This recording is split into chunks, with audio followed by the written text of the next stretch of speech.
اوس را رسیږو د مریم مبارکې سورې ته چې د قرآن عظیم الشان 19مه سوره ده. په مکې معظمې کې را نازله شوې ده. 98 آیاتونه لري. تلاوت او پښتو ترجمه یې له لومړي آیت څخه اورئ. بسم الله الرحمن الرحیم. د الله په نوم چې ډېر زیات مهربان پوره رحم لرونکی دی.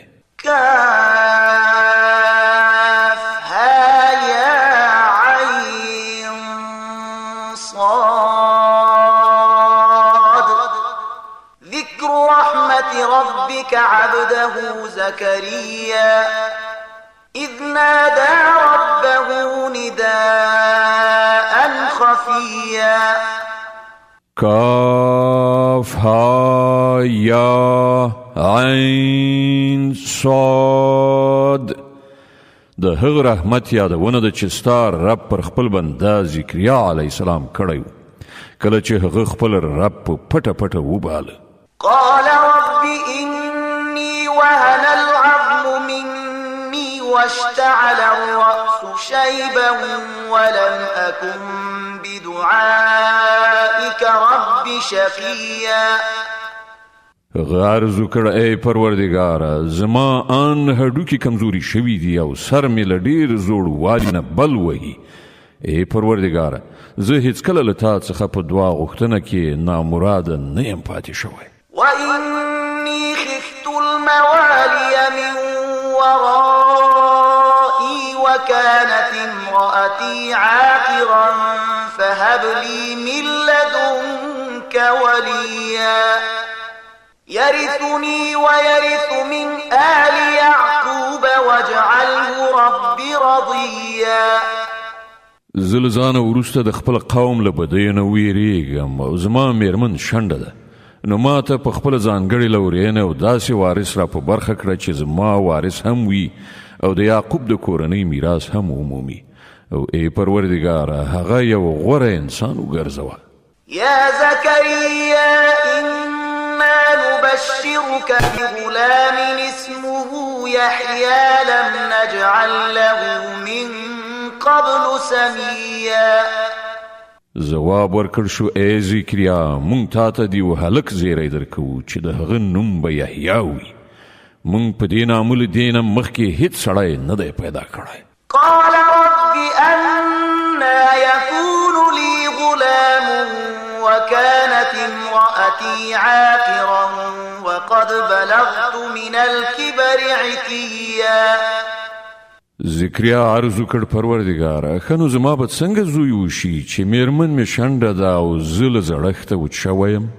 قال كذلك قال ربك هو علي هين وقد خلقتك من قبل ولم تك شيئا. جواب ورکړ شو همداسې به کیږي. ستا رب فرمایي چې دا خو زما لپاره یو وړه غوندې خبره ده. نه ګوري چې له دې نه مخکې مې ته په داسې حال کې پیدا کړي چې ته هیڅ شی نه وي. قال رب اجعل لي آية قال آيتك ألا تكلم الناس 3 ليال سويا. زکریا وویل پروردګار زما لپاره کومه نښانه وټاکه. وی فرمایل ستا لپاره نښانه دغه ده چې ته به پرلپسې 3 ورځې له خلکو سره خبرې ونشې کړای. فخرج على قومه من المحراب فأوحى إليهم أن سبحوا بكرة وعشيا. نو هغه له محراب څخه راووت خپل قوم ته راغی او هغه په اشاره سره هغو ته لارښوونه وکړه چې سهار او ماښام پایکي بیانوي. يا يحيى خذ الكتاب بقوة وآتيناه الحكم صبيا وحنانا من لدنا وزكاة وكان تقيا وبرا بوالديه ولم يكن جبارا عصيا. او پر هغه غږ وشو ای یحیی د خدای کتاب ټینګ ونیسه. مونږ هغه ته په ماشومتوب کې حکم ورکړ او له خپل لوري نه مو هغه ته خواخوږي او سپېڅلتیا ورکړه او هغه خورا پرهیزګار او د خپل مور او پلار حق پیژندونکی و. هغه نه زور زیاتی کوونکی و نه سرغړونکی. وسلام عليه يوم ولد ويوم يموت ويوم يبعث حيا. سلام پر هغه په کومه ورځ چې هغه پیدا شو او په کومه ورځ چې هغه وفات شي او په کومه ورځ چې هغه ژوندی راپاڅول شي. واذكر في الكتاب مريم إذ انتبذت من أهلها مكانا شرقيا فاتخذت من دونهم حجابا فأرسلنا إليها روحنا فتمثل لها بشرا سويا. او اے محمد صلی الله علیه وسلم، په دې کتاب کې د مریم حال بیان کړه چې کله هغه له خپلو اړوندو کسانو په بیلیدو ختیځه خوا کې ګوښه شوې وه او پرده یې نیولې وه، له هغو نه پټه ناسته وه. په دغه حالت کې موږ هغې ته خپل روح یعنې پرښته ولېږله او هغه د هغې په وړاندې په بشپړه انساني بڼه کې څرګنده شوه. قالت إني أعوذ بالرحمن منك إن كنت تقيا. مریم ناڅاپه نارې کړې چې که ته کوم له خدایه ویریدونکی سړی نو زه له تا نه د رحمان پناه غواړم، ما ته مه رانږدې کېږه. قال إنما أنا رسول ربك لأهب لك غلاما زكيا. هغه وویل زه ستا د پروردګار استازی یم او د دې لپاره لیږل شوی یم چې تا ته یو سپېڅلی هلک درکړم. قالت أنا يكون لي غلام ولم يمسسني بشر ولم أك بغيا. مریم وویل زما به څنګه هلک وشي چې کله زه کوم بشر لمس کړی قدرې نه یم او نه زه کومه بدکاره ښځه یم. قال كذلك قال ربك هو علي هين ولنجعله آية للناس ورحمة منا وكان أمرا مقضيا. پرښتې وویله همداسې به کېږي، ستا رب فرمایي چې دغسې کول ماته ډېر اسانه دي او موږ به دا د دې لپاره وکړو چې هغه هلک د خلکو لپاره یوه نښانه شي او زموږ له لوري یو رحمت او دا کار سرته رسېدونکی دی. فحملته فانتبذت به مكانا قصيا. مریم د دغه ماشوم امینواره شوه او هغه له دې امینوارۍ یعنې هلک سره چې په ګېډه کې درلود یو لرې ځای ته لاړه. فأجاءها المخاض إلى جذع النخلة قالت يا ليتني مت قبل هذا وكنت نسيا منسيا. بیا د لنګوال کړاو ورباندې د خرما ترېوې ونې لاندې راغی. هغې وویل کاشکې زه له دې نه مخکې مړه وای او نوم نښان مې نه وای پاتې شوی. فناداها من تحتها ألا تحزني قد جعل ربك تحتك سريا. پرښتې له لاندې هغې ته غږ وکړ، ویې ویل مه خفه کېږه، ستا پروردګار تر تا لاندې یوه چینه بهولې ده. وهزي إليك بجذع النخلة تساقط عليك رطبا جنيا. او ته لږ غوندې د دغې ونې ډډ وخوځوه، پر تا به خوږې ښېرازه خرماوې راتویې شي. فكلي واشربي وقري عينا فإما ترين من البشر أحدا فقولي إني نذرت للرحمن صوما فلن أكلم اليوم إنسيا. نو وخوره وڅښه او خپلې سترګې په دغه هلک روښانه کړه. بیا که کوم یو انسان دی ولیدو نو ورته ووایه چې ما د رحمان خدای لپاره روژه نظر منلې ده، له دې امله نن به زه له هیڅ چا سره خبرې ونه کړم. فأتت به قومها تحمله قالوا يا مريم لقد جئت شيئا فريا. بیا هغه له دې ماشوم سره خپل قوم ته راغله. خلکو وویل ای مریم دا خو تا ستر جرم وکړ. يا أخت هارون ما كان أبوك امرأ سوء وما كانت أمك بغيا. ای د هارون خورې، نستا پلار کوم بد سړی و او نستا مور کومه بدکاره ښځه وه. فأشارت إليه قالوا كيف نكلم من كان في المهد صبيا. مریم د ماشوم لوري ته اشاره وکړه. خلکو وویل موږ له ده سره څه خبرې وکړو چې په زانګو کې پروت یو ماشوم دی.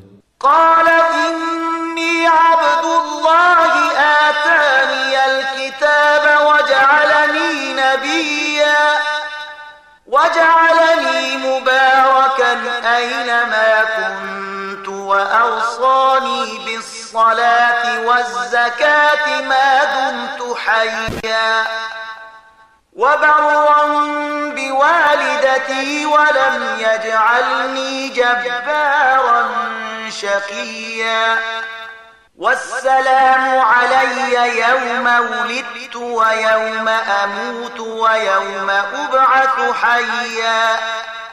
ماشوم غږ وکړ زه د الله بنده یم، هغه ماته کتاب را کړ او پیغمبر یې کړم او برکتي یې کړم هر چیرته چې اوسم، او د لمانځه او زکات د پابندۍ حکم یې را کړ تر څو پورې چې زه ژوندی اوسم، او د خپلې مور د حق ادا کوونکی یې وګرځولم، او زه سرغړونکی او بدبخته نه یم ګرځولی. سلام دی پر ما کله چې زه پیدا شوم او کله چې مړ شم او کله چې ژوندی را پاڅول شم. ذلك عيسى ابن مريم قول الحق الذي فيه يمترون. دغه د مریم د زوی عیسی سرګذشت او دغه د هغه په باب هغه رښتیانۍ خبره چې په هغه کې خلک شک کوي. ما كان لله أن يتخذ من ولد سبحانه إذا قضى أمرا فإنما يقول له كن فيكون. د الله دا کار نه دی چې هغه څوک په زوی ولی ونیسي. هغه پاک ذات دی. هغه چې کله د کومې خبرې فیصله کوي نو وایي چې شه او همغسې کیږي. وإن الله ربي وربكم فاعبدوه هذا صراط مستقيم. او عیسی ویلی و چې الله زما رب هم دی او ستاسې رب هم، نو تاسې د هغه بندگی وکړئ، همغه سمه لاره ده. فاختلف الأحزاب من بينهم فويل للذين كفروا من مشهد يوم عظيم. خو بیا بیلا بیلو ډلو په خپلو منځو کې په اختلاف لاس پورې کړ. نو کوم خلک چې کافر شول د هغو لپاره به هغه وخت د سترې تباهۍ وي چې کله هغوی یوه لویه ورځ وګوري. أسمع بهم وأبصر يوم يأتوننا لكن الظالمون اليوم في ضلال مبين. کله چې هغوی زمونږ په وړاندې حاضر وي په هغه ورځ خو به د هغوی غوږونه هم ښه اورېدونکي وي او سترګې به یې هم ښې لیدونکي وي، مګر نن دغه ظالمان په څرګنده ګمراهۍ کې اخته دي. وأنذرهم يوم الحسرة إذ قضي الأمر وهم في غفلة وهم لا يؤمنون. ای محمد صلی الله علیه وسلم، په دغه حالت کې چې دوی غافل دي او ایمان نه راوړي، دوی له هغې ورځې نه وویروه چې کله فیصله وکړی شي او له پښیمانتیا پرته بله چاره نه وي. إنا نحن نرث الأرض ومن عليها وإلينا يرجعون. په پای کې به همدا موږ د ځمکې او د هغې د ټولو شیانو وارثان یو او ټول به زموږ لوري ته راوګرځول شي. واذكر في الكتاب إبراهيم إنه كان صديقا نبيا.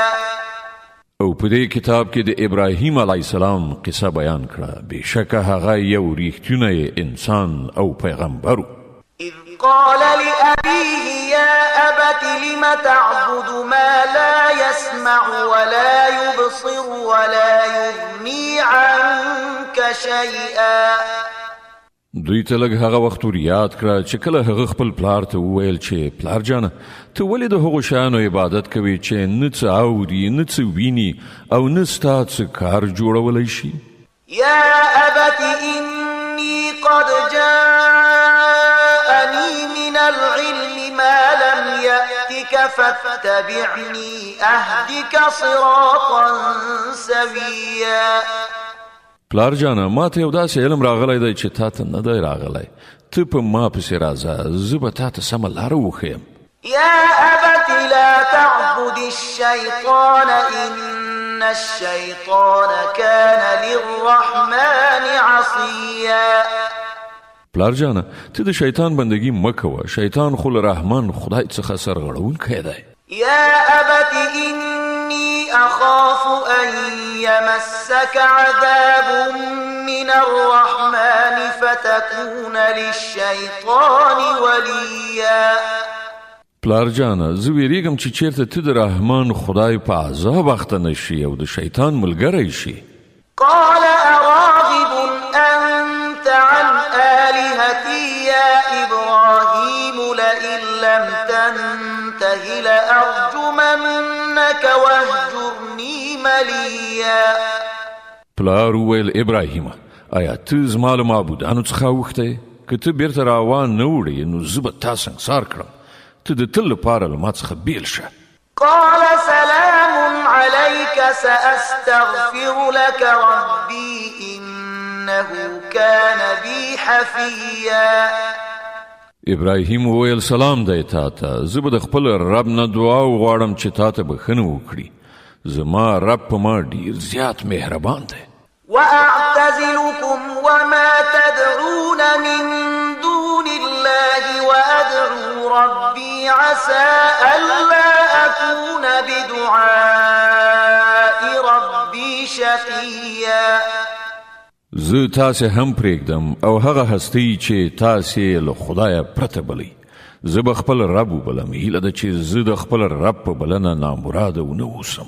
فلما اعتزلهم وما يعبدون من دون الله وهبنا له إسحاق ويعقوب وكلا جعلنا نبيا. نو کله چې هغه له هغو خلکو نه او د هغو له غیر الله معبودانو نه بیل شو نو موږ هغه ته اسحاق او یعقوب غوندې اولاد ورکړ او هر یو مو پیغمبر کړ. ووهبنا لهم من رحمتنا وجعلنا لهم لسان صدق عليا. او هغو ته مو خپل رحمت ور په برخه کړ او هغوی مو ریښتوني نومیالي کړل.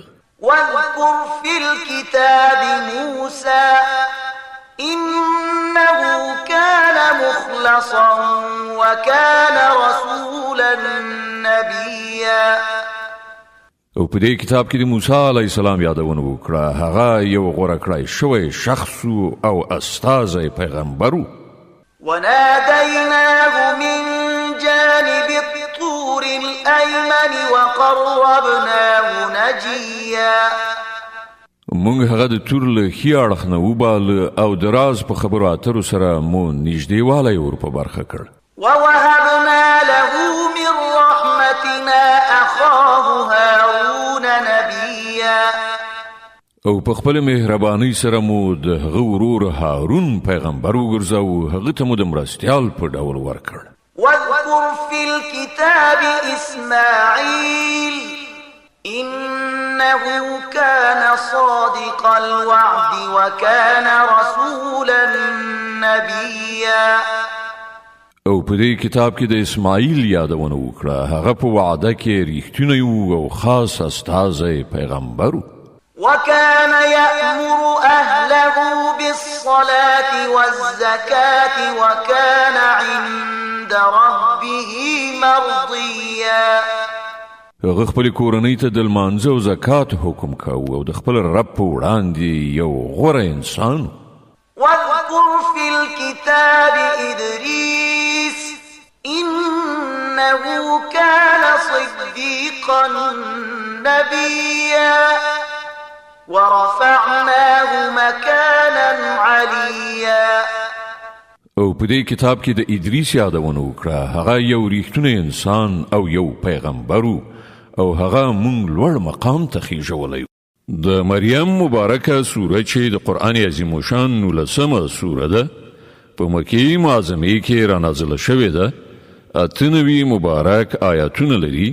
تلاوت او پښتو ترجمه یې له 58 آیت څخه اوري. د دې آیت په اورېدلو سره یوه د تلاوت سجده واجبه کیږي.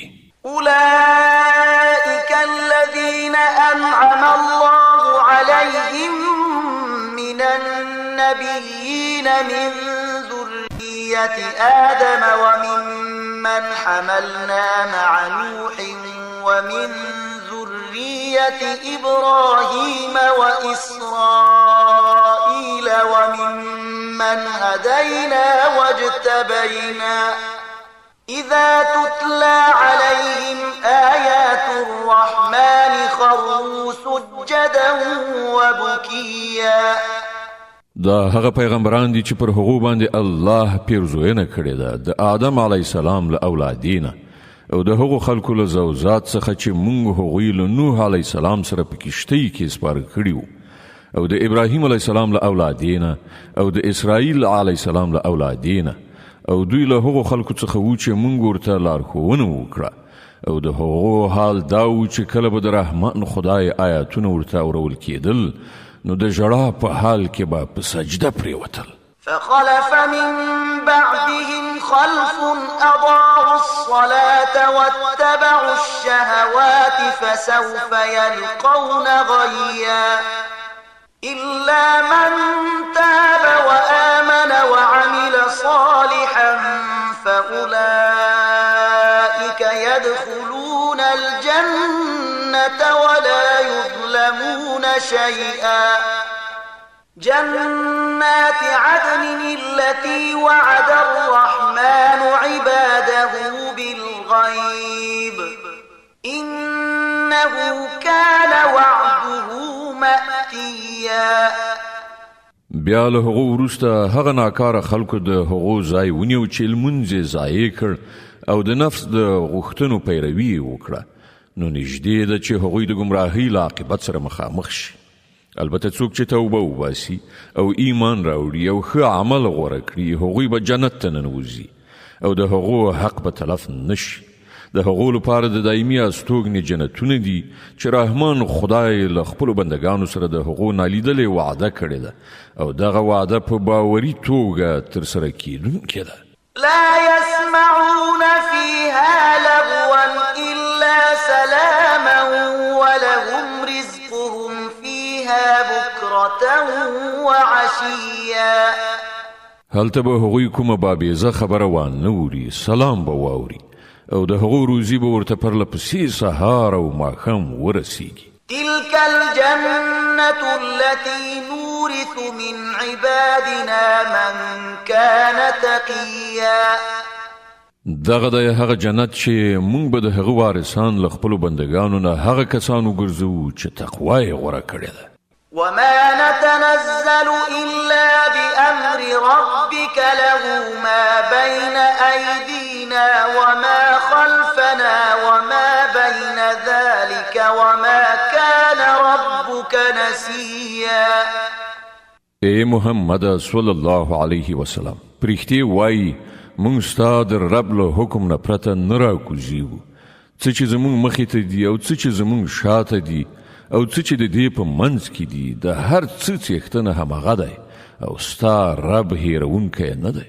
رب السماوات والأرض وما بينهما فاعبده واصطبر لعبادته هل تعلم له سميا.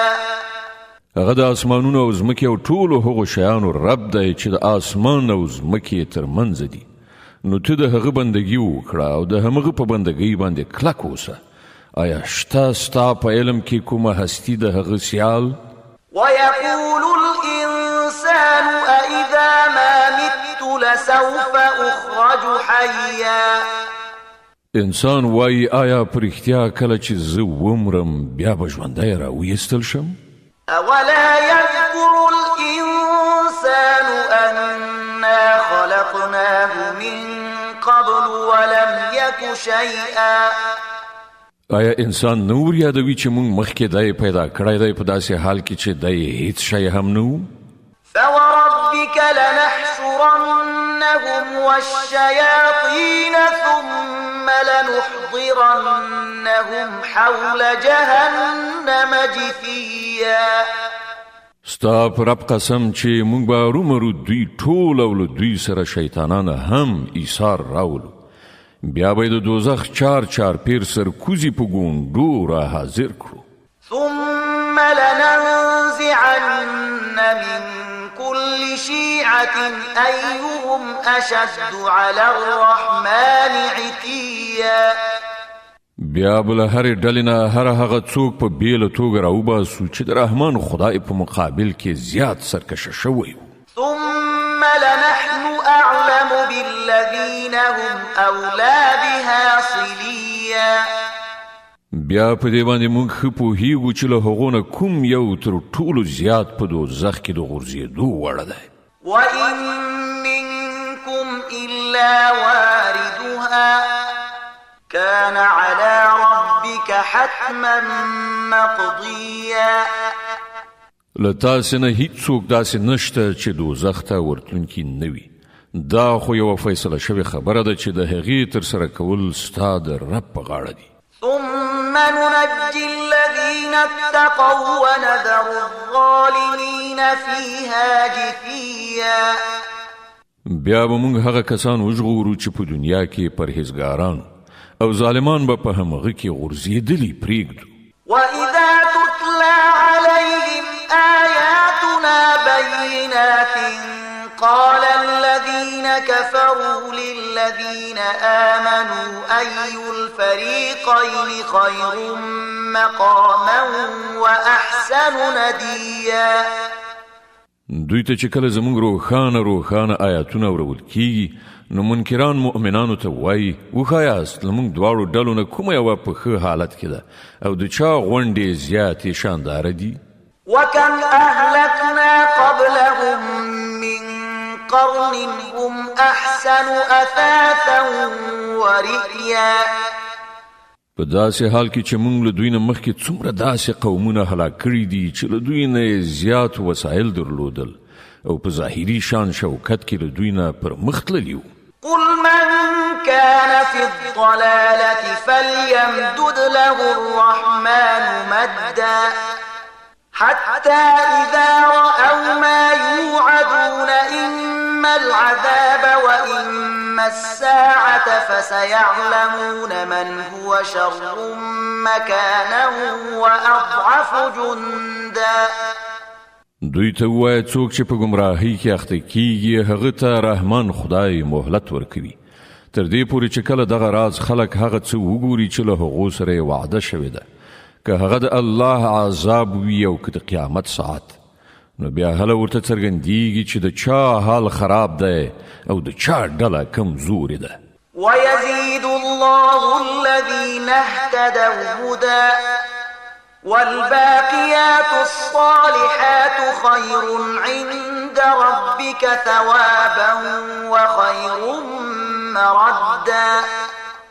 د دې پر خلاف کوم کسان چې سمه لاره غوره کوي الله هغو ته د سمې لارې په تګ کې پرمختګ ور په برخه کوي او باقي پاتې کېدونکي نیکۍ ستا د رب په نزد مکافات او عاقبت په اعتبار سره ډېرې ښې دي. أفرأيت الذي كفر بآياتنا وقال لأوتين مالا وولدا. آیا تا هغه څوک ولیدي چې زموږ د آیاتونو له منلو نه انکار کوي او وایي چې ماته خو به مال او اولاد هم داسې راکول کیږي؟ أطلع الغيب أم اتخذ عند الرحمن عهدا. كلا سنكتب ما يقول ونمد له من العذاب مدا ونرثه ما يقول ويأتينا فردا. آیا هغه په غیبو خبر شوی دی یا یې له رحمان خدای نه کومه وعده اخیستې ده؟ هیڅ کله داسې نه ده. دی چې څه وایي موږ به هغه ولیکو او هغه ته به عذاب لا نور ور زیات کړو. دی چې کوم وسایل او ډله لښکر یادوي هغه ټول به موږ ته پاتې شي او دی به یوازې زموږ په وړاندې حاضر شي. واتخذوا من دون الله آلهة ليكونوا لهم عزا كلا سيكفرون بعبادتهم ويكونون عليهم ضدا. دوی له الله نه پرته خپل څه خدایان نیولي دي تر څو چې هغوی د دوی ملاتړ وي. هیڅ ملاتړ به یې نه وي. هغوی ټول به د دوی له عبادت نه منکر شي او برعکس د دوی پر خلاف دریځ به ونیسي. ألم تر أنا أرسلنا الشياطين على الكافرين تؤزهم أزا فلا تعجل عليهم إنما نعد لهم عدا. آیا تا نه دي لیدلي چې موږ د حق دغو منکرانو ته شیطانانو خوشي کړي دي چې دوی په پوره ډول د حق دښمنۍ ته هڅوي؟ ښه نو اوس پر دوی باندې د عذاب نازلېدو لپاره تلوار مه کوه. موږ د دوی ورځې شمارو. يوم نحشر المتقين إلى الرحمن وفدا ونسوق المجرمين إلى جهنم وردا. هغه ورځ راتلونکې ده چې موږ پرهیزګاران د میلمنو په څېر د رحمان خدای حضور ته وړاندې کړو او مجرمان به د تږو څارویو په شان د دوزخ لوري ته وشړو. لا يملكون الشفاعة إلا من اتخذ عند الرحمن عهدا. په هغه وخت کې به خلک په کوم سپارښت راوړلو قادر نه وي بې له هغه چا څخه چې د رحمان خدای له حضور څخه یې اجازه نامه اخیستې وي. وقالوا اتخذ الرحمن ولدا لقد جئتم شيئا إدا تكاد السماوات يتفطرن منه وتنشق الأرض وتخر الجبال هدا أن دعوا للرحمن ولدا. هغوی وایي چې رحمان خدای څوک په زوی ولی نیولی دی. ډېره بابیزه خبره ده چې تاسې جوړه کړې ده. نږدې ده چې آسمانونه وچوي ځمکه څیرې شي او غرونه راوغورځېږي. په دې خبره چې خلکو د رحمان خدای لپاره د اولاد د شتوالي دعوه وکړه. وما ينبغي للرحمن أن يتخذ ولدا إن كل من في السماوات والأرض إلا آتي الرحمن عبدا. د رحمان خدای دا شان نه دی چې هغه څوک زوی ونیسي په ځمکه او اسمانونو کې چې هر څه دي ټول د هغه حضور ته د بندګانو په حیث وړاندې کیدونکي دي. لقد أحصاهم وعدهم عدا وكلهم آتيه يوم القيامة فردا. هغه په ټولو محیط دی او هغوی شمیرلی دي. ټول به د قیامت په ورځ یو یو د هغه په وړاندې حاضر وي. إن الذين آمنوا وعملوا الصالحات سيجعل لهم الرحمن ودا. دا باوري د کوم خلکو چې ایمان راوړی دی او ښه عملونه یې کړي دي ډېر ژر به رحمان خدای د هغو لپاره په زړونو کې مینه پیدا کړي. فإنما يسرناه بلسانك لتبشر به المتقين وتنذر به قوما لدا. نو اے محمد صلی الله علیه وسلم دغه کلام مونږ آسانه کړی دی ستا په ژبه مو د همدې لپاره نازل کړی دی چې ته پرهیزګارانو ته زیری ورکړي او متعصبو خلکو ته اخطار ورکړي. وكم أهلكنا قبلهم من قرن هل تحس منهم من أحد أو تسمع لهم ركزا. لدین مخکې مونږ څومره قومونه هلاک کړي دي نو نن چیرته ته د هغو نښه نښانه مومي یا کوم غږ هم چیرته اوري. صدق الله العظيم. الله ستر رښتیا ویونکی دی.